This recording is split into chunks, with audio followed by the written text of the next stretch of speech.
Baik, saya sekarang sedang bersama dengan Ibu Siti Fadilah, mantan Menteri Kesehatan Republik Indonesia yang pernah berjuang untuk melawan flu burung SARS, Bu ya, itu pada tahun 2005. Oke. Dan di sana kalau saya baca semuanya, Bu, Ibu ini sebenarnya sebagai seorang pahlawan yang berhasil menghilangkan flu burung di Indonesia dan di dunia, itu benar nggak, Bu? Jadi membatalkan penetapan pandemi flu burung oleh WHO. Membatalkan penetapan pandemi. Ya. Oh ya, oke. Tapi Bu, sebelum ke sana, Bu, Ibu di penjara saat ini. Kebetulan saat ini lagi tidak di penjara, beliau lagi di rumah sakit saat ini karena satu dan dua hal.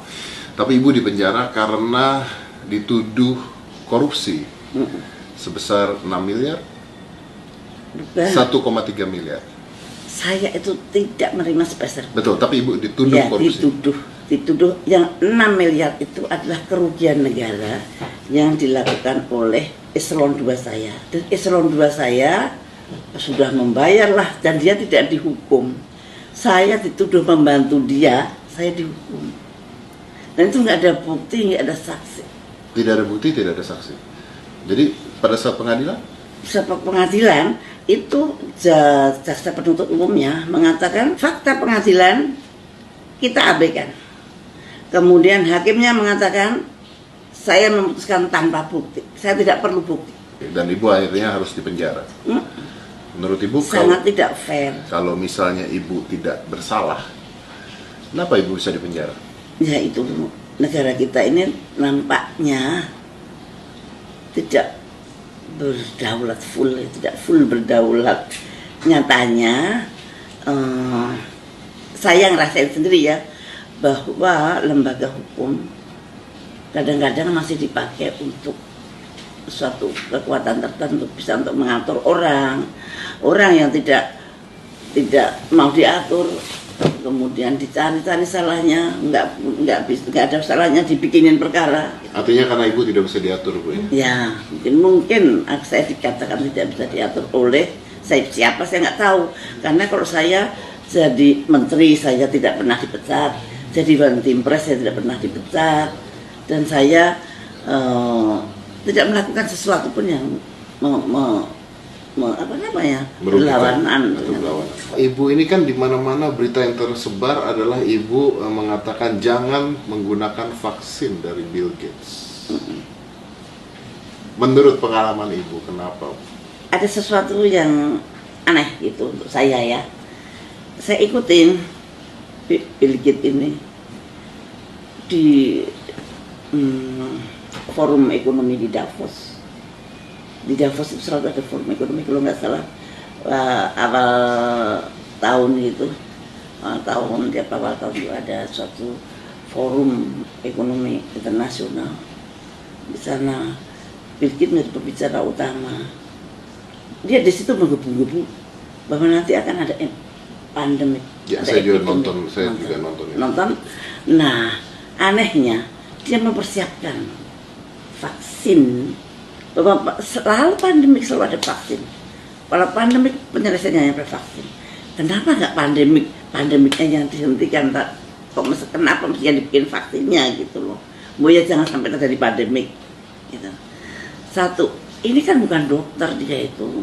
Dia nggak pernah sekolah kedokteran.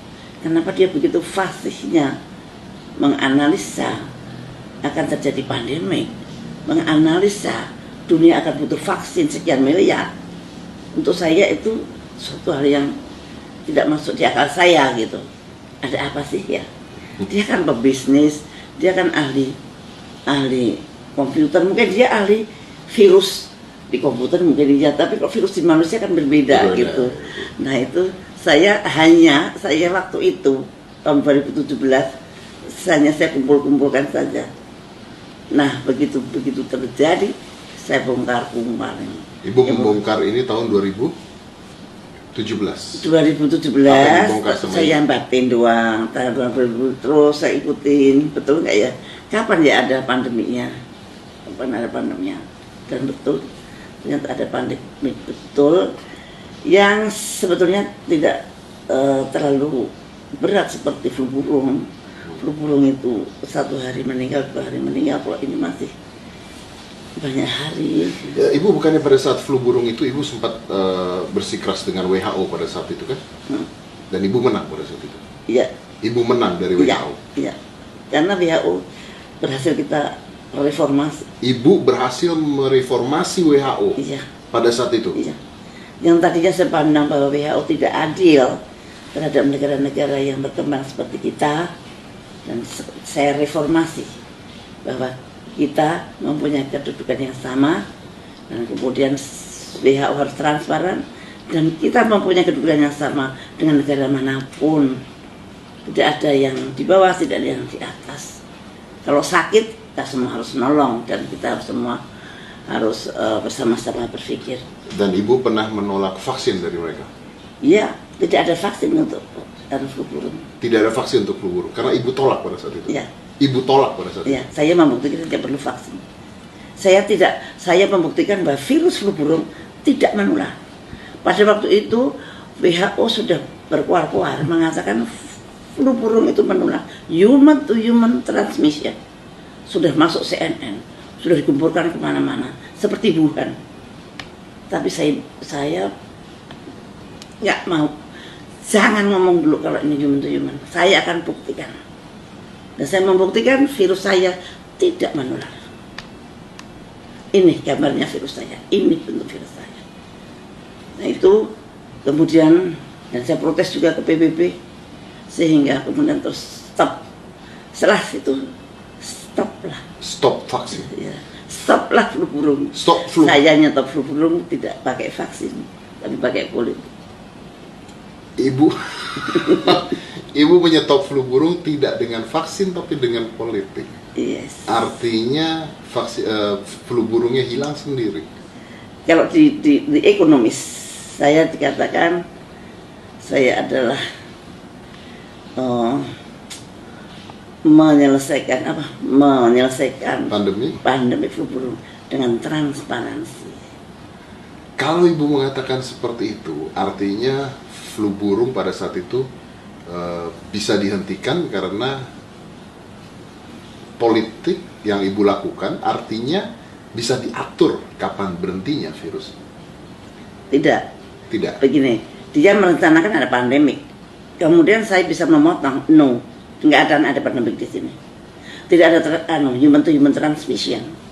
Pandemik itu selalu kalau ada human to human transmission, itu ada pandemi. Iya, betul. Dan pada saat itu vaksinnya mau dibuat dan dijual ke Indonesia. Ya. Dan kalau itu dijual ke Indonesia, dan harga mahal. Kita harus ngutang. Kita harus ngutang lagi. Kita harus ngutang untuk membeli vaksin. Yes. Dan Anda menyetop itu tanpa vaksin Indonesia bebas dengan flu burung. Iya, sampai sekarang. Sampai sekarang. Ya. Oke. Apakah Ibu berpikir bahwa coronavirus, disease 19 atau COVID-19 It's something like that. is something like that? Something like that. Hampir sama. Setiap pandemik kemudian munculnya adalah Obat, vaksin? vaksin dan obat. Apalagi seperti sekarang ini ramai banget kayak pasar malam gitu. Nah, itu bisa ditebak gitu. Bisa ditebak. Kalau orang itu tidak siap sebelum pandemik, semua orang pasti bingung. Oke. Ini ada sekelompok yang malah siap vaksinnya gitu. Nah itu. So you're talking about business. Ya, bisnis. Kalau pandemik itu munculnya adalah bisnis vaksin atau komersialisasi vaksin, maka bisa dipastikan akan terjadi pandemik yang akan datang. Hati-hati. Kalau ada komersialisasi vaksin diperjualbelikan, artinya virus diperjualbelikan, maka pasti si industrialis vaksin ini akan menyusun kekuatan baru untuk mengadakan pandemik berikutnya. Karena kalau pandemik panen. Dan nanti kan dia bikin pandemik terus loh. Ya. Ada keuntungannya sama seperti kalau perang, karena sebenarnya jual beli senjata dan sebagainya, makanya akhirnya. Jadi menurut Ibu bahwa ini adalah biowarfare? Ya, tapi saya tidak bisa membuktikan. Tidak bisa membuktikan. Ya. Apakah Ibu merasa bahwa virus ini dibuat oleh kelompok tertentu? Mungkin saja. Mungkin saja. Mungkin saja. Mungkin saja. Mungkin Cina itu korban, Amerika juga korban. Kalau Cina korban, Amerika juga korban, berarti ada kelompok yang membuat. Bisa jadi. Kemungkinannya menurut saya itu perkiraan saya. Perkiraan. Belum tentu betul, belum tentu benar. Belum Belum tentu salah, belum tentu benar. Ya. Tapi kalau menurut Ibu sendiri, ketika ini kan virusnya sudah ada. Kita Indonesia harusnya seperti apa kalau seandainya Anda saat ini adalah Menteri Kesehatan? Indonesia harus mandiri membuat vaksin sendiri. Kalau perlu vaksin, kalau nggak perlu vaksin tidak perlu dibuat. Kita juga, orang Indonesia itu antibodinya tinggi pada waktu flu burung. Itu antibodi orang Indonesia itu sangat luar biasa.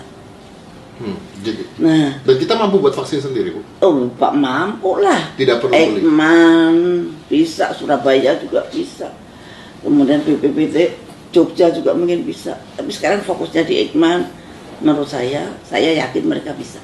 Ibu yakin kita mampu membuat Ya, vaksin mampu. sendiri. Jadi tidak perlu bergantung dengan mereka yang menjual vaksinnya. Ya, Oke. ini yang agak ditakutin atau dikhawatirkan oleh CEPI. CEPI itu adalah Coalition for Epidemic Preparedness Innovation. Ini yang bentuk juga Bill Gates. Jadi hampir semua lembaga yang akan membuat vaksin itu semua disupport oleh beliau. Nggak ada yang tidak di seluruh dunia ini. Di seluruh dunia, Nah, di seluruh dunia, tempat-tempat pembuatan vaksin ini hampir disupport oleh Bill Gates menurut Ibu. Iya. Jadi Ibu mencurigai bahwa ini adalah buatan dia. Saya tidak mencurigai, tapi orang bisa berpikir sendiri. Orang bisa berpikir, ngapain sih? Kalau Anda semua orang Anda support, bukan mesti maksudnya Anda supaya nurut ya sama kita gitu, atau at least menghormati yang Newport dong. Nggak, tadinya ada yang Newport, tiba-tiba dia dengan sangat dermawan dan beliau kan filantropis. Yang penting Indonesia harus mandiri, bisa bikin vaksin sendiri, bisa bikin rapid test sendiri, bisa bikin swab test sendiri, bisa bikin primer sendiri. Dan kita mampu. Mampu. Ibu, di luar negeri sana ada banyak sekali dokter Butar, dokter Kaufman yang mengatakan bahwa ini tesnya sendiri sebenarnya tidak jelas, kata mereka ya. Ini saya hanya ngomong menurut apa yang mereka katakan, bahwa sebenarnya yang diambil itu adalah exosomes, bukan virusnya sendiri. Jadi belum ada pemurnian virus ketika dites sebenarnya. Jadi artinya mereka bertanya apakah virusnya ini benar-benar virus ada, atau tesnya sudah spesifik. Bahkan swab test pun dikatakan tidak spesifik kalau di luar, menurut beberapa orang dokter. Apakah itu mungkin? Jadi gini, pada waktu PCR itu kan ada primernya. Primer itu suatu parameter. Kalau di dalamnya ada plasmid, nanti kalau spesimen kita cocok dengan dia, nah berarti virusnya itu ada yang sesuai dengan plasmid. Betul. Tapi yang Nah, kita saat ini itu kita beli dari luar semua. Kita bisa beli dari Amerika. Waktu itu kan Menteri Kesehatan bilang, kita beli kok semua dari Amerika. Artinya membuat primer dari virus dari Amerika. Padahal virus yang di Indonesia berbeda dengan virus yang di Amerika. Artinya tes kita berdasarkan inang yang berasal dari Amerika. Tes, jadi tidak kompatibel, Tidak kompatibel dengan apa yang terjadi. tidak di sini. cocok gitu. Makanya ada yang false Positif, ada false negatif. Meskipun itu PCR. Jadi, kalau PCR kuncinya ada di primernya. Primer itu ada plasmidnya. Plasmidnya berasal dari suatu virus. Nah kalau ini made in Amerika, ya mestinya Amerika kan pakai virus Amerika juga. Mana mungkin Amerika tidak cari virus kita, pasti pakai virus negara tersebut. Terus dikirim ke kita untuk ngecek virus kita. Lah, virusnya kenal nggak dengan virus kita? Ada yang kenal, ada yang tidak. Itu tidak semua kenal dengan plasmidnya primer ini. Jadi artinya pengetesan kita masih tanda tanya. Ya kurang pas lah, kurang tepat lah. Tepatnya kalau pakai alat kita sendiri yang berbasis virus kita sendiri. Kita banyak ahli, kita yang pinter-pinter. Cuman butuh political will, dana. Fokuskan sekarang dana untuk riset itu. Yang selama ini riset selalu mendapat dana yang kecil, kemudian mengharapkan bantuan dari asing. Bantuan dari asing itu menggetarkan, menggoyahkan hati dari persit-persit itu. Untuk nasionalismenya itu juga bisa bergoyang, karena mau yang perhatian malah orang asing, mengasih dana orang asing. Lama-lama dia lupa mana induknya, mana semangnya. Nah ini yang Indonesia itu riset itu masih terlalu kecil, padahal itu penting sekali. Kalau ibu mengatakan bahwa ibu pada saat itu di penjara akhirnya karena sebuah tuduhan korupsi, artinya kan semua yang ibu katakan itu mengandung resiko. Artinya ibu dijebloskan karena sesuatu sebenarnya. Itu yang ibu percaya? Ya menurut saya mempunyai suatu sikap itu mengakibatkan saya di penjara. Tapi saya tidak menyesal karena sikap saya adalah untuk melindungi rakyat saya. Saya berbuat itu adalah bukan untuk saya. Saya dapat apa? Karena aku nggak dapat apa-apa. Saya lakuin. Tapi saya yakin saya melindungi rakyat saya. Dan ternyata bukan Indonesia saja yang terlindung. Ternyata pandemi itu gagal. Satu dunia. 2006 iya. Kalau dihitung itu berapa ribu triliun. Yang Saya nggak bisa ngitung. Sekarang hitung aja dengan corona aja sekarang berapa ribu triliun kerugian seluruh dunia. Apalagi kalau flu burung. Lah, yang saya terkesan sampai sekarang, lawong tidak menular kok WHO berani bilang menular. Pada saat itu, dan ibu membongkar itu pada saat itu. Dan hasilnya, Dan hasilnya menang kita. dan Karena saya membuktikan secara virologi. ya, WHO mendiagnosis secara public health atau epidemiologi. hasilnya menang kita. Ya, Tapi ibunya di penjara. Ironis ya. Ironis. Ya, itulah dunia. Yang penting adalah niat kita, dan apa yang terjadi itu ya tidak pernah lepas dari kehendak Allah. Tapi kenapa ibu masih berani bicara sekarang? Karena saya baca di media-media ibu masih berani bicara tentang virus ini, ibu masih berani bicara tentang apa yang ibu lakukan. Bahkan saya ada media satu yang bicara tentang ibu dilindungi sniper, dulu tuh ada di media loh. Oh ya, saya nggak ngomong tentang itu. Yang saya omongin tentang ilmu yang orang banyak harus tahu. Jangan sampai rakyat ini nggak tahu sama sekali. Jadi saya hanya menyampaikan suatu ilmu pengetahuan, dan itu menurut saya wajib. Kalau saya tahu sesuatu yang tidak baik, saya diam saja. Padahal saya tahu, saya diam saja. Tapi kan ibu belajar Dosa. bahwa ketika ibu bicara pada saat itu, akhirnya menurut ibu, ibu dipenjara. Waktu itu saya bukan hanya bicara ya, saya terlalu berani keluar, berani mengalahkan negara adidaya, itu suatu hal yang impossible sebetulnya. Sampai sekarang juga nggak ada, tapi jangan menggagalkan pandemi itu sampai sekarang nggak ada. Ya baru sekali ini. Baru sekali ya, pandemi gagal karena seorang ibu Siti Fadilah. Tapi walaupun ibu sekarang ada di penjara, bangganya seperti apa, Bu? Ya, saya seorang Islam. Di dalam Islam itu pilihan Allah itu selalu terbaik. Pilihan Allah adalah yang terbaik. Mungkin kita nggak tahu hikmahnya apa, tapi pasti ada hikmahnya. Mungkin dulu saya baca Qurannya belepotan, setelah di penjara Quran saya jadi lancar, Jadi rajin banget baca Quran. Ibu baik-baik aja di penjara? Baik, nggak ada bedanya. Tidak ada bedanya. Diperlakukan dengan baik, makan. Oh iya. Dan saya di penjara panggil saya Bu Menteri malahan. Panggil Bu Menteri. Padahal udah lama jadi menteri. Saya dengan ketawa. Ini lucu bener. Dan saya sebagai sesepuh di situ ya, sesepuh. Jadi memang sebetulnya kebahagiaan itu ada dalam hati, bukan ada di tempat di mana Anda duduk, bukan ada di tempat Anda berdiri. Tapi kebahagiaan itu ada di dalam hati. Mau di dalam penjara pun kalau kita merasa dekat dengan Allah, merasa dekat dengan Tuhan, dan orang-orang yang kita cintai juga tetap menganggap kita seperti biasa. Tapi pada saat ibu pertama kali jebloskan penjara, apa ibu tidak emosi, tidak marah kalau ibu merasa tidak salah pada saat itu?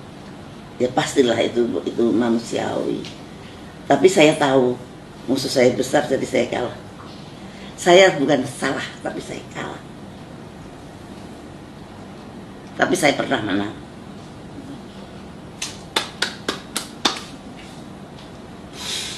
Kalau dulu saya dibilang Pak